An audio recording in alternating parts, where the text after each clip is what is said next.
안녕하세요. 저는 순회 올가에서 분당고 내신을 담당하고 있는 김미영이라고 합니다. 지금부터 올해 이제 올가 순회점에서 내신을 어떻게 준비하고 있는지에 대한 설명을 간단하게 드리려고 합니다. 그래서 잠시만 시간 내주시면 제가 올해 분당고 내신이 어떻게 진행되는지, 그리고 기본적으로 분당고가 어떠한 방향성을 가지고 있는 학교인지에 대한 설명을 잠시 드리려고 합니다. 그러면 같이 한번 보도록 하시죠. 자, 일단 기본적으로 저희 분당고 같은 경우는 다른 학교도 거의 비슷하지만 여기 분당 지역에 있는 학교들은 이제 거의 지필평가 60에 그다음 수행평가 40의 비중을 가지고 있습니다.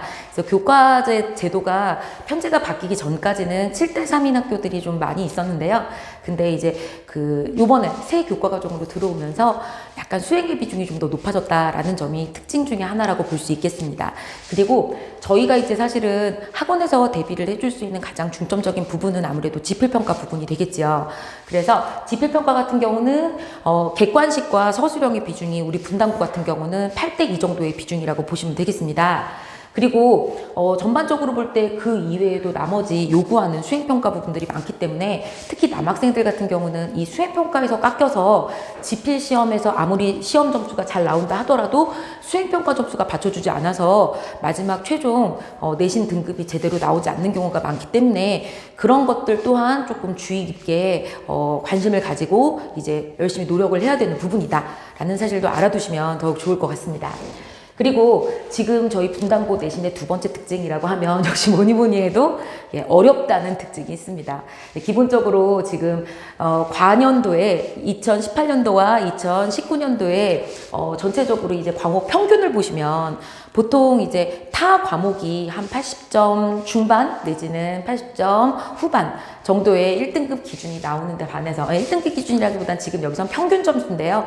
그 정도의 평균이 나오는 다소 좀 쉬운 시험인데 반해서 지금 이제 우리 시험 같은 경우는 70점대 초반에 그런 평균을 가지고 있는 시험이라고 볼 수 있습니다. 그러다 보니까 전반적으로 그렇게 쉽게 나오는 시험은 아니다. 그런데 사실은 어머님들이 이제 관심이 있으신 부분은 이 부분 때문이겠죠. 도대체 왜 어려운 것이냐. 이런 부분이 이런 부분에 대해서 좀 관심이 있으실 것 같아서 제가 오늘은 그 설명을 드리려고 여기 나왔습니다. 일단 왜 어려울까? 전체적인 구성을 보니까 지필평가 문제 구성 방식에 있어서의 특징이 좀 보이고 있습니다. 그래서 기본적인 개념을 이해하는 부분에 관련된 문제 같은 경우는 학교의 교과 과정을 충실하게 따라갔다면 그 내용에 대한 소화가 되어 있다면 다 할 수 있는 그런 내용들로 구성된 문제라고 볼 수가 있겠습니다. 그런데 그런 내용의 비중에 비해서는 다른 이해와 적용이라든지 아니면은 그 수능형 문제에 대한 비중이 상대적으로 굉장히 높다라는 것을 보실 수 있겠습니다. 그러다 보니 전체적으로 이 지필평가의 문제 구성을 보니까 저희는 게다가 지금 사실 2018년도의 문항 같은 경우는 25문항이었는데요. 25문항도 사실은 굉장히 적은 문제 개수죠. 그런데 그에 비해서 2019년도에 들어오면서 21문항으로 문항 수가 줄어들었기 때문에 결국은 각 문항마다의 배점이 높아진다라는 결과를 가져올 수밖에 없습니다. 그래서 한 문제 한 문제를 실수를 하느냐 안 하느냐에 따라서 이제 그 점수를 받느냐 못 받느냐, 문제 배점 자체가 굉장히 크다 보니까 그 점수를 놓쳐버리면 완전히 등급에서 밀려버리는 결과가 나오게 되는 것이죠. 그리고 다음으로 보면은 사실 이제 문제에 대해서 조금 집중적으로 이야기를 해드리려고 하는데요. 아무래도 분당고만의 특징이라고 볼 수 있는 이 시험이 왜 어려운 것이냐, 도대체 왜 어렵냐면요, 낯선 외부 작품을 이용한 문제들을 많이 출제하기 때문입니다. 그래서 교과 과정에서 소화할 수 있는 작품만 가지고 문제를 낸다면 사실 변별력을 가지기가 굉장히 어렵습니다. 그래서 고등학교 시험 같은 경우는 배운 작품에서만 문제가 나오는 것이 아니라 배운 작품 이외에 다른 작품에도 우리가 배웠던 그 문학 작품에 대한 해석의 틀이라든지 이런 것들을 이용해서 그 작품을 해석할 수 있는지 없는지의 능력을 묻는 문제가 굉장히 많고요. 그리고 그러다 보니까 아무래도 수능이라는 문제 자체는 수학 능력 시험이다 보니까 과연 새로운 작품 내지는 새로운 상황에 맞닥뜨려졌을 때, 새로운 정보들이 주어졌을 때 얼마나 그 정보를 빠르고 정확하게 이해하고 해석할 수 있는지의 그런 능력을 묻는 시험이 수학 능력 시험이다 보니까 그러한 수능형 문제에 해당하는 문학이라든지 비문학 유형의 문제를 많이 내려고 하는 학교가 바로 저희 분당고가 되겠습니다. 그래서 지금 여기 보시면 이제 예를 들었는데요. 저희 나이덕의 귀뚜라미라는 작품은 저희 교과과정 내부에서 다루고 있는 작품이고요. 그리고 김남조의 생명이라는 작품은 아이들이 처음 보는 작품이 되겠습니다. 이 작년 시험 문제가 되겠는데요. 원래는 나이덕의 귀뚜라미라는 작품이 교과과정에서 다루어질 때는요, 고전 시조인 이화의 월백하고라는 시조랑 같이 세트로 이어져가지고 학습활동도 그렇게 풀어볼 수 있게끔 유도가 되었던 작품이라고 할 수 있겠습니다. 그런데 막상 시험에서는 수업 중간에서 언급하지 않았던 작품이 되겠고요. 당연히 김남조의 생명이라는 작품은. 그래서 기본적으로 새로운 작품을 봤을 때 그 작품을 얼마나 독해하고 해석하는 능력이 있는지 그걸 묻고자 하는 유형의 문제라고 보겠지요. 그래서 지금 보시면 이 첫 번째 문제 같은 경우는 가와 나의 화자의 공통적인 태도로 가장 적절한 걸 묻고 있습니다. 그죠?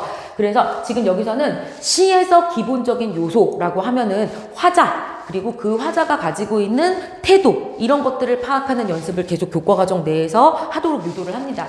그런데 그 화자의 태도와 관련된 진술들이 지금 밑에 선지를 구성하고 있지요. 그래서 첫 번째 지문에 보시면, 첫 번째 선지에 보시면 과거의 회상을 통해, 그러니까 과거를 회상하고 있구나라는 걸 판단해야겠죠. 시를 보면서. 그리고 현실에 대한 성찰을 드러내고 있다. 이런 식으로 앞에 나오고 있는 화자의 태도를 알 수 있게 하는 부분을 파악할 수 있는지 없는지 이걸 보고, 그리고 그러한 내용을 통해서 그 태도를 통해서 보여지고 있는 효과 내지는 의미, 이런 것들에 대해서 연결해서 이것이 맞는지 틀리는지를 확인하고 있는 문제 유형이라고 볼 수가 있겠습니다. 그러니까 기본적으로 시적 화자의 태도를 파악하는 능력이 없다면, 기본적인 교과과정 내에서 그런 훈련이 제대로 되어지지 않았다면 이 문제는 풀 수 없는 문제가 되겠지요. 이런 유형의 문제도 나오고요. 그리고 5번 문제 같은 경우는 보시면 가의 화자가, 또 시에서는 기본적으로 화자라는 개념을 명확히 알아야 된다라는 걸 전제로 하고 지금 이런 문제들이 나오고 있습니다.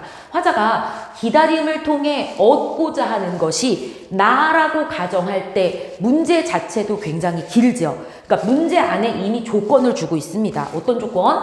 가의 화자가 기다림이라는, 이건 정서와 관련된 것인데요. 시에서는 이런 화자와 화자가 가지고 있는 정서를 파악하는 게 가장 기본 중에 기본이 되겠습니다. 그런데 그런 화자가 기다림을 통해 얻고자 하는 것이 나라고 할 때라고 하면서 지금 두 작품에서 나오고 있는 내용을 전혀 다른 시각으로 연결해서 새로운 시각의 해석을 요구하는 문제가 되겠습니다.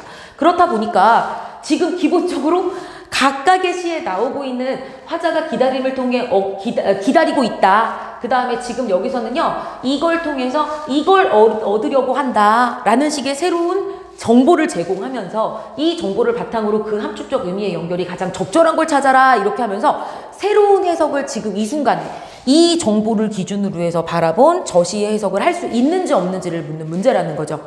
여기까지 어머님들 들으시기에도 무슨 말인지 잘 모르시겠죠? 네, 맞습니다. 우리 아이들이 이렇게 어려운 내용을 공부하고 있습니다.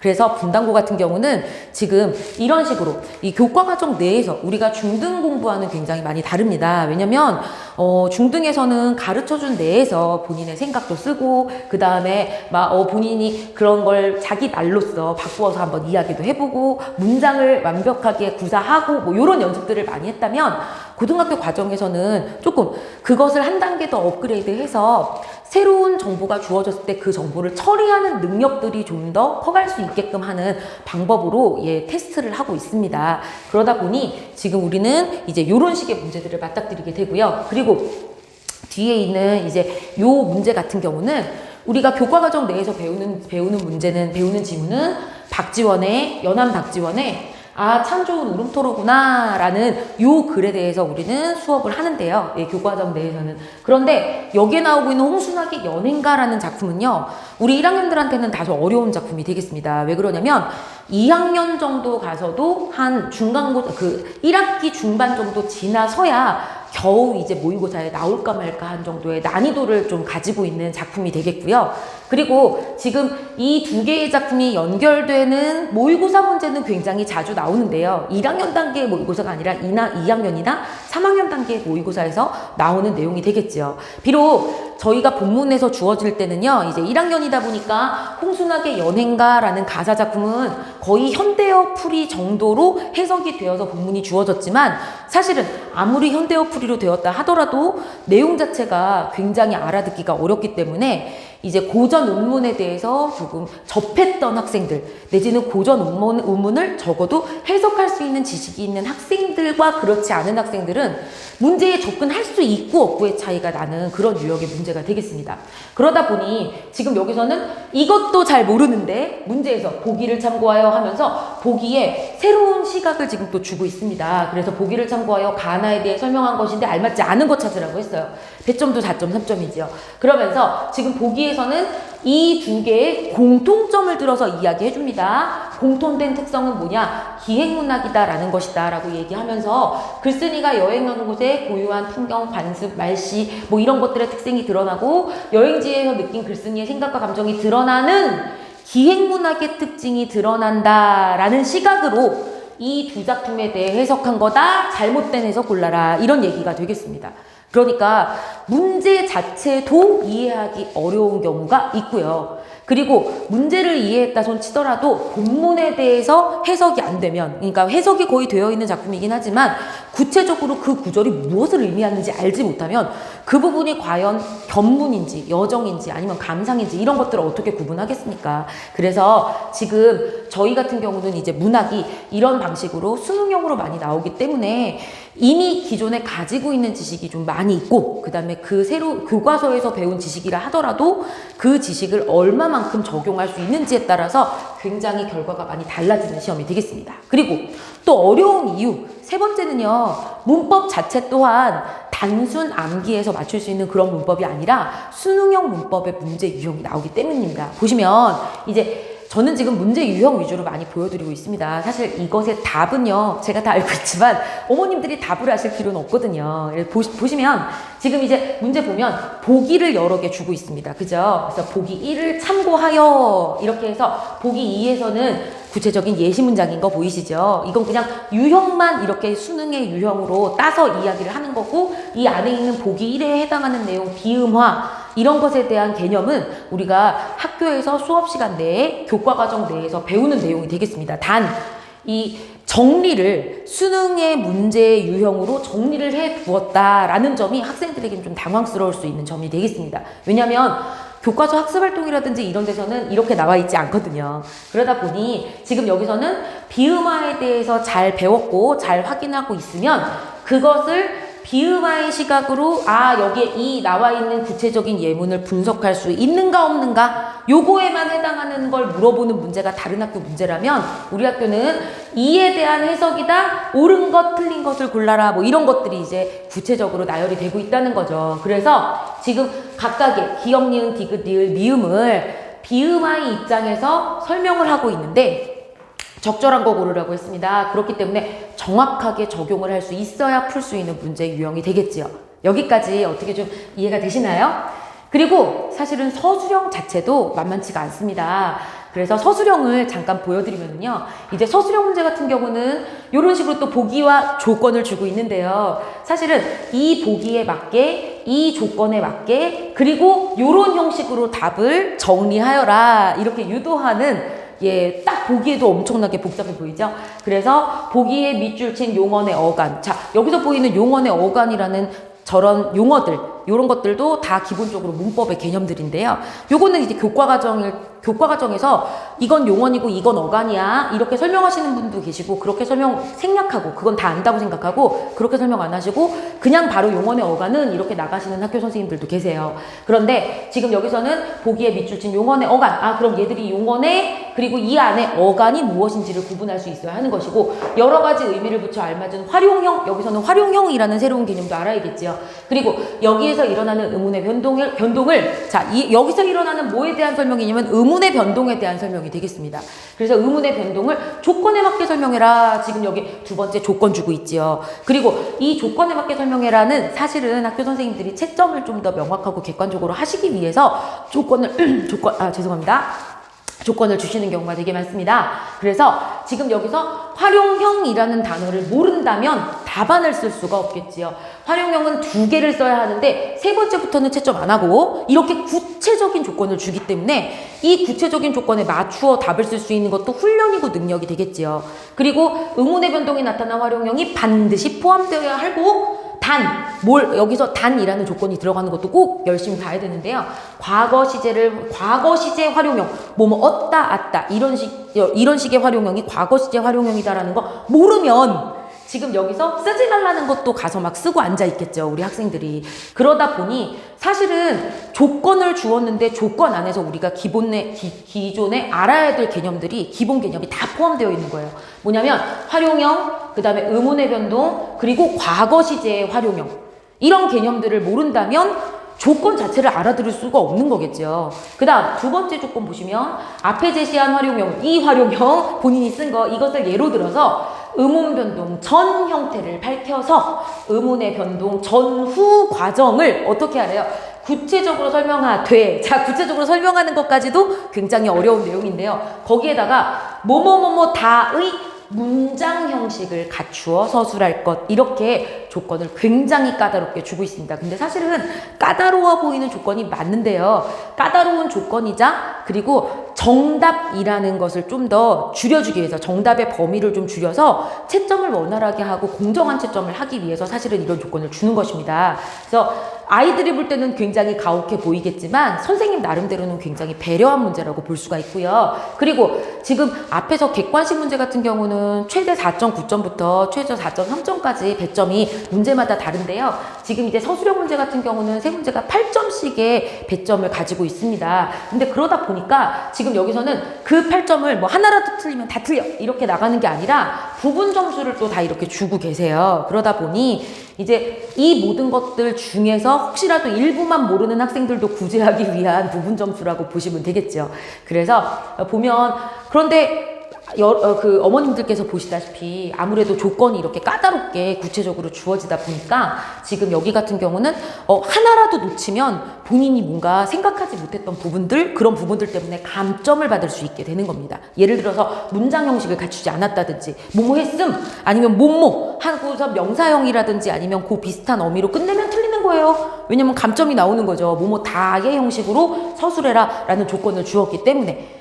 자, 그래서 이와 같이 이제 중등의 시험과는 좀 다르게 고등의 시험은 굉장히 복잡한 내용들이 많이 들어가 있고, 그러다 보니 어머님들 보시기에도 이제 21문제밖에 안 된다고 해서 50분의 시간이 굉장히 많이 남을 거라고 생각하실 수도 있는데요. 그거는 그렇지 않습니다. 그래서 시간이 다 지나도 답안을 다 작성하지 못해가지고 당황하면서 막 울면서 막 답 쓰고 막 이러는 학생들도 있어요. 50분이 거의 지나감에도 불구하고. 그래서 미리 이런 것들이 훈련이 되지 않으면 이 학생들이 많이 당황할 수 있다라는 점을 저는 알고 있습니다.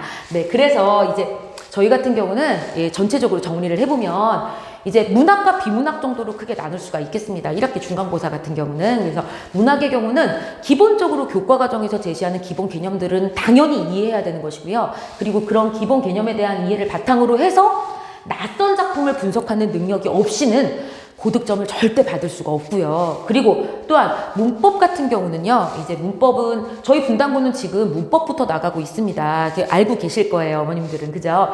그런데 이제 문법 같은 경우는 당연히 교과 내용의 기본 개념이 나오는 것이기 때문에 교과 개념에 대한 학습 당연히 충분하게 이루어져야 되고요. 이렇게 습득한 지식을 바탕으로 해서 그걸 수능형 문제로 자꾸 적용하는 연습을 해줘야 됩니다. 그래서 저희는 이제 교재 구성이라든지, 그리고 사실 저희가 그 이전부터 해왔던 수능 수업은요, 바로 이런 부분에 초점을 맞춘 수업들을 하고 있었습니다.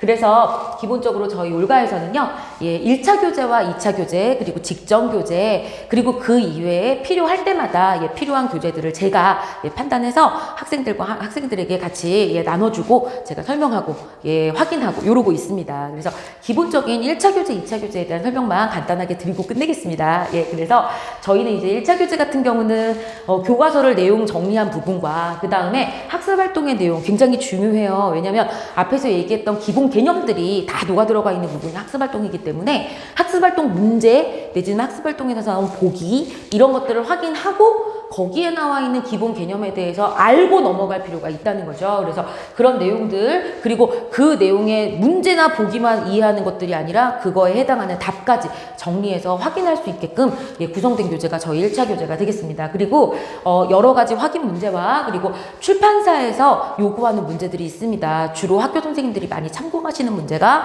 이제 출판사 문제가 되겠고요. 그리고 저희 지금 분당고 선생님들께서 나눠주시는 학습지 같은 경우도 바로 이런 출판사에서 제공하는 자료를 바탕으로 제작을 하고 계시는 그런 학습지들의 내용이 나오고 있습니다. 그래서 그런 부분들을 학생들과 함께 나누기 위해서 이제 이런 식으로 1차 교재를 구성했고요. 이제 어머님들이 좀 궁금하실 것 같아서 1차 교재 내용만 살짝 보여드리도록 하겠습니다. 보시면 저희 1차 교재는 이렇게 구성이 되어 있습니다. 그래서 지금 문법을 물론 먼저 나가고 있지만 저희는 원래 이제 저희 분당고 금성교과서에서 1단원에서 나가고 있는 부분은 이제 고재종의 첫사랑이라는 내용이 되겠습니다. 그래서 본문에 대해서 이렇게 빈 본문이 주어지고요. 그리고 그 각각의 포인트에 해당하는 부분을 제가 이미 정리를 했습니다. 이건 수업 시간에 얘기할 부분이고 같이 연결해서 받아 적는 시간을 조금 줄이면서 설명에 좀 더 집중하게 하기 위해서 제가 지금 이런 부분들을 미리 좀 정리를 해봤습니다. 그래서 여기 중간중간에 가로 보이시죠?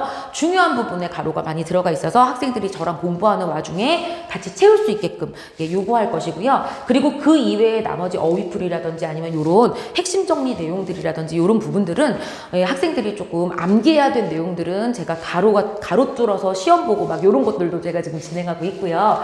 그리고 다음으로 넘어가면 이제 그 단원의 핵심 정리의 내용도 제가 같이 정리해서 넣어두었습니다. 그래서 가장 그 단원에서 시험에 자주 나오는 부분들의 밑줄이 들어가 있고요. 학생들과 함께 채우거나 혹은 숙제로 처리가 돼서 제가 이걸 외운 걸 암기한 내용을 점검하고 있습니다. 점검할 예정이고요. 그리고 다음으로 넘어가면 이제 아까 말씀드렸던 교과서 학습 활동이 이제 어떤 식으로 주어지느냐, 문제와 그 다음에 기본적인 틀, 보기 뭐 이렇게 나오는 부분에 거기에 이제 교과서 학습 활동에선 비어있는 부분을 제가 좀 채웠고, 그리고 그 이외에도 비어있는 부분 중에서도 가장 핵심적인 부분에 대해서 학생들에게 다시 한번 포인트를 주기 위해서 빈칸으로 뚫어두었습니다.